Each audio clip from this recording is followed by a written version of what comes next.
That's cool though, but we can replant that stuff grows so much. Okay. This one's eternal.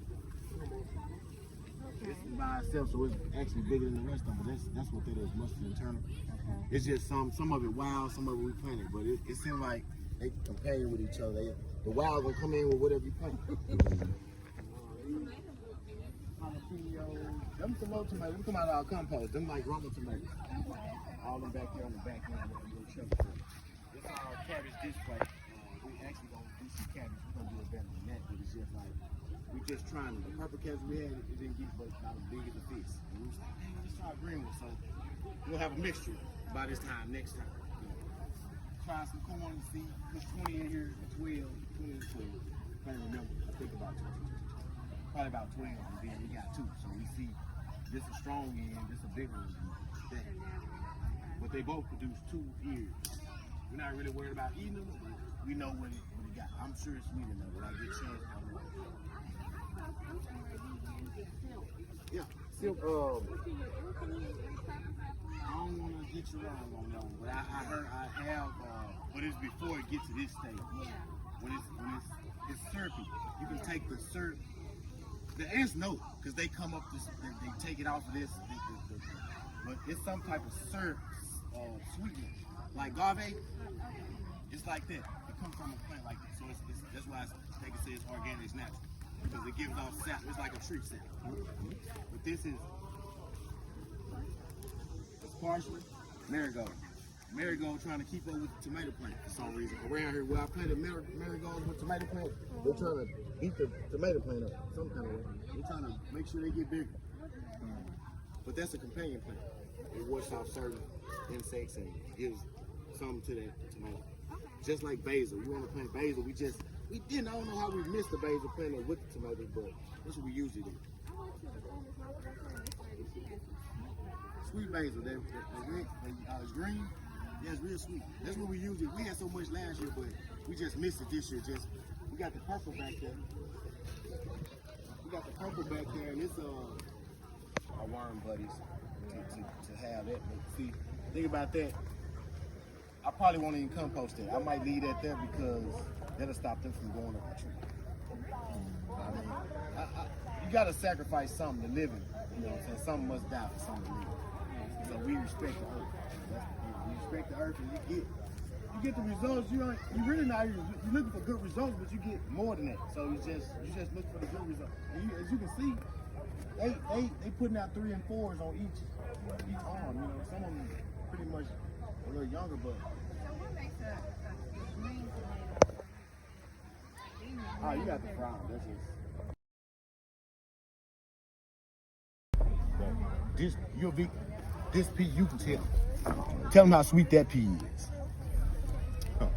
It's sweet.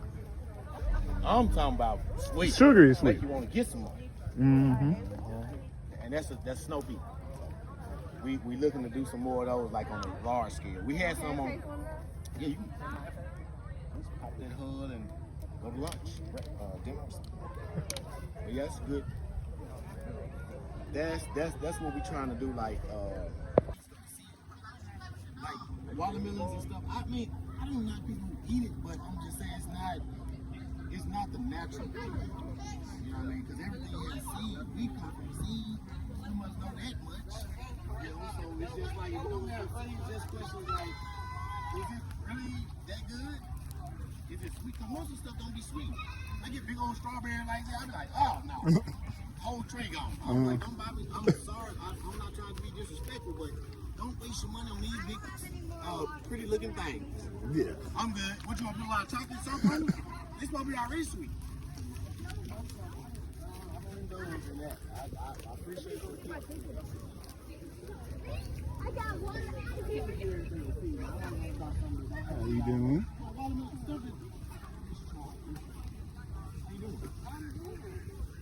This that good char, this that good stuff. It's that sweet char. Like we tried to get some colors, but we only got hot dogs in the store, like stuff like that. They really put it in salads. They don't even give you none of that. They'd rather put it on a decorative tray. I love that kind of cowboy. And I eat it. Like they were like, what you eat? That's supposed to be decorative. Like that's what make it look good. I'm like, that's food you trying to. Nobody's eating that. So that's good. Like It's flavorful. Like, put it in your greens. I'm gonna walk y'all back to that chart. I know y'all seen it. Y'all been back there. This another collar that keeps coming back. You can see the stems. Like we cut the. It was like some black stalks, but those are like the same age as that big one. We took it and transferred it over there. You see how much bigger that collar is compared to this one? They're the same age. That tells me. I learned this from Dr. Sweet Potato Man. What's his name, man? APB. He's supposed to come out here too. Man, no. I forgot where he's from, but he a Sweet Potato Man. He probably with him though. They probably work together. But he said I would never put another sweet potato in the raw ground. Like I'm gonna do them in raised beds, because you can keep all your resource, your stuff, your nutrients in the bed. This right here, the earth gonna automatically spread it out and show love. Mm-hmm. You see what I mean? Yeah. I can build this up high as I want it, but the earth gonna put it down. Yeah. Well, as soon as it rains, it's gonna distribute. Like, oh, you got too much over here. Right. You know, so I learned, don't complain about that. Do something. Just adapt to the situation. That's it. Adapt to the situation. It's not gonna cost you nothing but just a few minutes. This collars, now those are the new collars. These are transferred, they new collars. So you can kind of tell a mature collar because of the stalk. The stalk is much lower. This is a mature one. We planted the kind of together. This is a mature one, but these babies, all them babies, compared to that one and those, most of them big ones that's in the bed. And I appreciate the love on this one. All of these come from most of them come from International.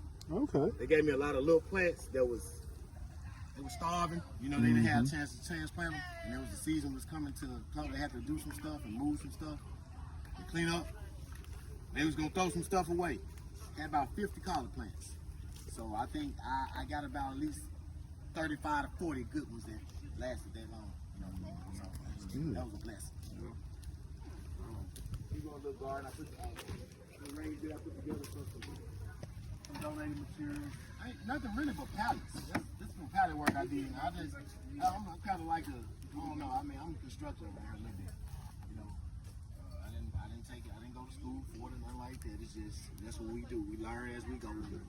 If you go to school for it, that's something you want to know. And, you know, I'm glad to be a part of the knowing. You know, I learned not to stop learning. You know, some people think they know it all. They think they stop learning. That's when they stop living. You know, so this some of my groundwork, footwork.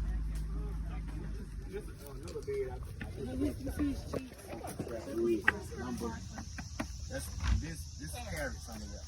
Got some baby carrots. And they okay. They're not as sweet. I ain't gonna try to get you the sweet part on this one. These are kind of tangy a little bit, but like I said, I wouldn't waste them. You know, they taste good. And some people say they can eat these as some greens or something. Or they kind of stir fried. I don't know, they don't put much heat on it, but they kind of stir fried with peppers and stuff. But they say it's good.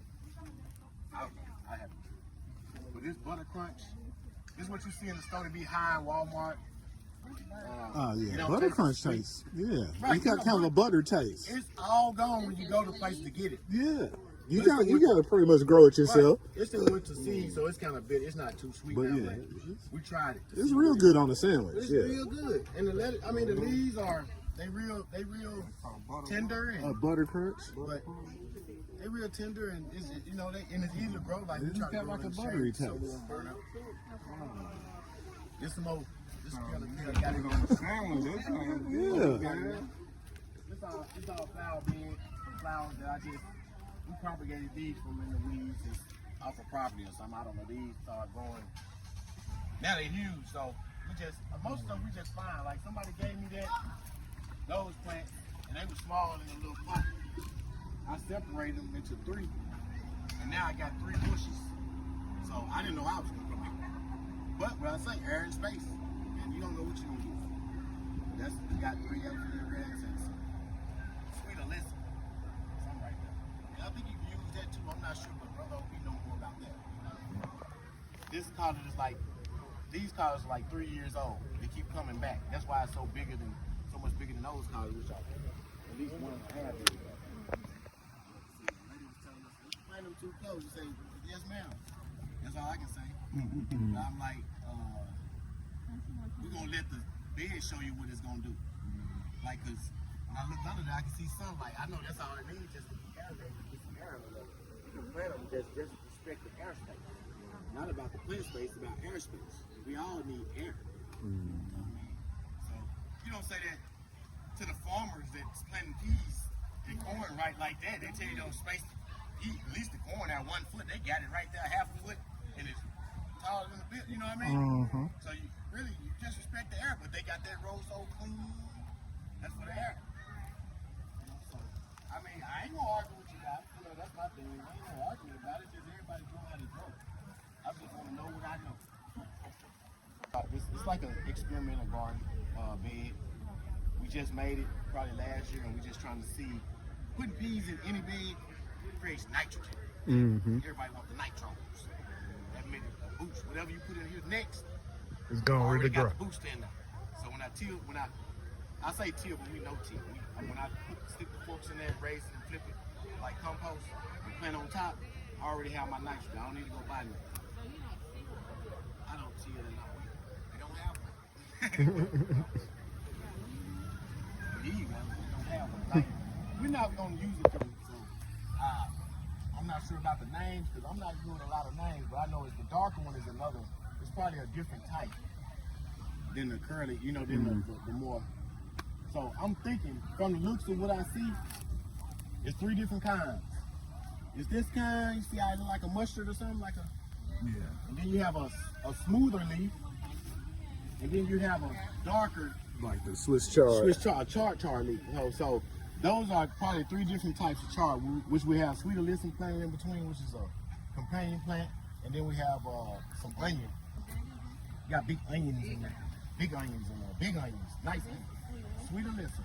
That's what that is. I don't know, like. You just put some. Brother OB, can we eat sweet alyssum or what? I just know it's a companion plant. I don't know much. I don't want to eat it. I don't want to eat it if I can't beat it. Like dude said, you eat something you been dead the next second. You can eat this mint. Man, you can eat all that. You can eat everything in these things. This is a towel. This is a towel right. I'm trying to get it, it's so I don't know the weather just keep. See, we got a buddy right here on this purple. That's why I try to keep a few flowers on there. I try to pluck them because I don't want I don't want to run a pollinator. You gave me my big book. That's what we got some seeds from. A lot of cutting it down, just move it around. They'll present it because it opens up with that minute that rolls out. You're like, whoa, it smells good on that street now. This banana tree, it came back this year. Mine in my home, it didn't come back. But this one, the mulch is so thick and the compost and stuff so thick, that won't come back. All the ones around my home, I got them at the same time. They died. It ain't the root. I guess the weather melted. You know how they, that's what they say. Beans, food scraps. Over here, you got a little more. You got a pound goes down. Breaks itself down. Start with fresh greens. We use grass like that out here. Bag it up.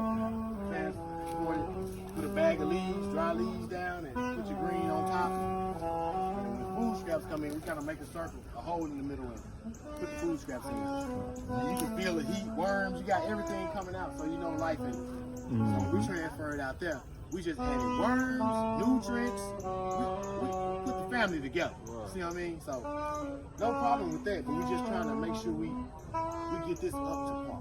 Like we finna move it and get it arranged right because this basically how we start. This is like at least 2 years of just putting some stuff together, just to try to keep it separate and show demonstration. After this year, like I say, it's over. Like we pressing forward. You know what I mean? That's it. That's all we can do. So you will see a different setup, but the same effect, same. Well, you can do wood chips, but it just takes a long time to break down.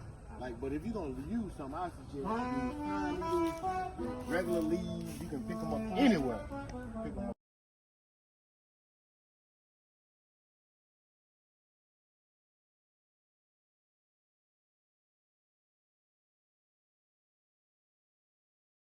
When the curl, yeah, once it dry up, And that curl dry. and that's it right there. That's it. It's like a spoon. What they call it? Look for the spoon. That's it right there. Look at that. When it My dries buddy. up, it's ready. See, that one ready. Those are honeydew. This honeydew. We got honeydew, cantaloupe. Yeah, that's ready right there. Yeah. You want me to pick that for you? I'll let you take it. You can donate whenever you get